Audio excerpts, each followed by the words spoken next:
Howdy YouTube. So I got back from Austin a few days ago and I bought some more Thinkpads, 7 to be exact. I also brought 2 from my house. Most of them were T40s. I've actually bought 4 new T40s for about $5 each. T40, $5. And I figured since I was getting all these new Thinkpads and I make a lot of Thinkpad videos, I'd show a demonstration on, or actually not a demonstration, but I guess a quick video on where to get cheap Thinkpads. So the secret to buying Thinkpads cheap is that you need to buy parts, or as is, or scrap. As a lot of refurbished Thinkpads are just used Thinkpads with a coating of new thermal paste. You'll be able to assemble something similar for a lot cheaper by buying parts Thinkpads or even used Thinkpads if the price is reasonable. But the nice thing about enterprise laptops, and this probably applies to Dell Latitudes and things like that, is the parts are replaceable. I don't know the specifics for other brands, but I know for Thinkpads, a lot of the stuff is transferable. Like my T60, and it's one of the widescreen ones, and the T500 actually share a similar LCD panel. They use the same batteries, same keyboard, and a lot of the stuff you can actually transfer between the two. So you don't need to have a bunch of the same model to make yourself a working ThinkPad out of some scrap laptops. And another thing with laptops is that a lot of the parts are compatible, like DDR2, DDR3 memory. Most of them are that you'll be able to find will have one of those two types. I think the T40s use something else, but it's standardized. All this is SATA, except the T40, which is IDE. But by the way, most of those are T41, or T42s. I have like some T43s somewhere too. But now I guess to where to get scrap laptops.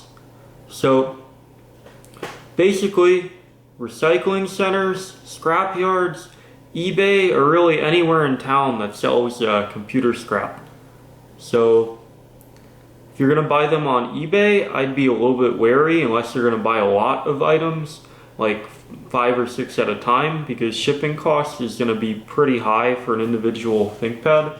Like it might add like 10 or 15 bucks to some ThinkPad that's only going to be like 10 or 15 bucks.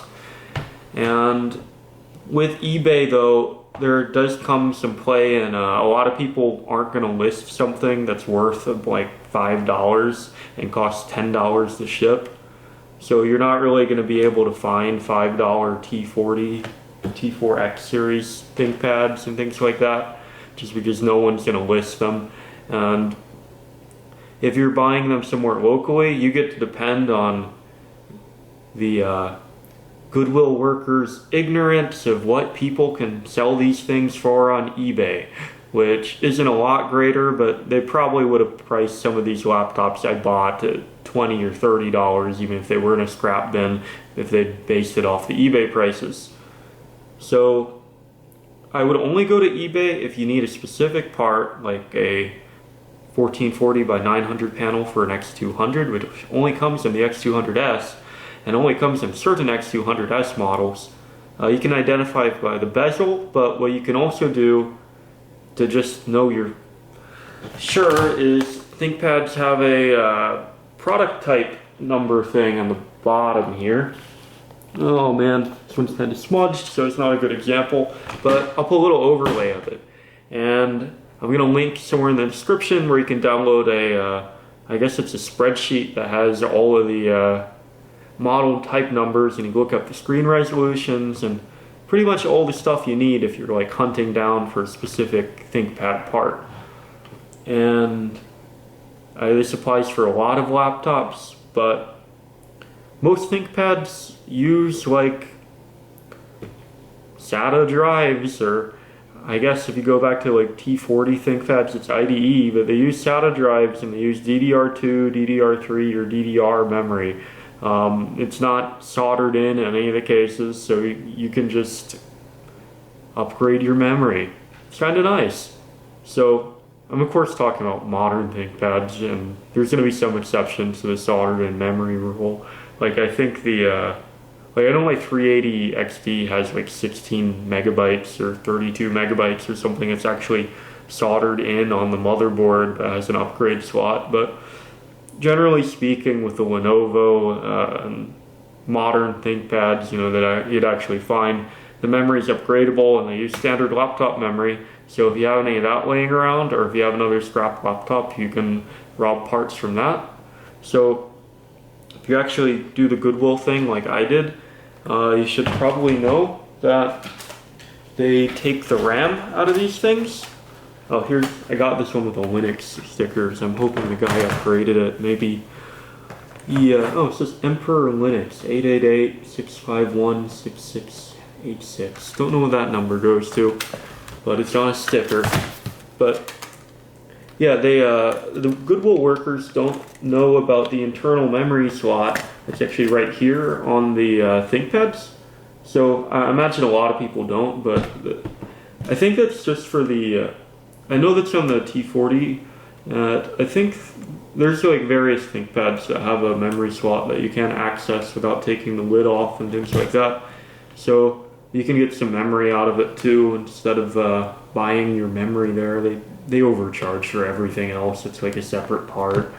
So that's where I'd go to a computer recycling center that charges for the pound, because you might have to be a little bit sly about this, because depending on who's working there, if they're charging for the pound, they might get upset if you pull out the RAM or a CPU or something from a computer.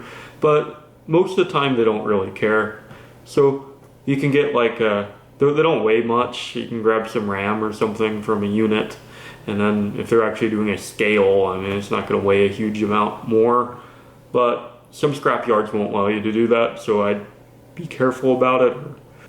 So I guess in conclusion, most of these ThinkPads in this sort of price range are Core 2 Duo or Core Duo, and they are mostly Libre bootable. So if you want a cheap Libre boot system, I'd go about getting your hands on one of these systems.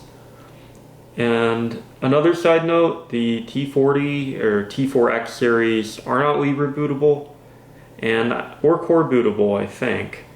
And I know the T43 I had a hard drive whitelist. So if you're getting one of those, you might want to check if the thing has a hard drive whitelist, because that was something I've never seen before.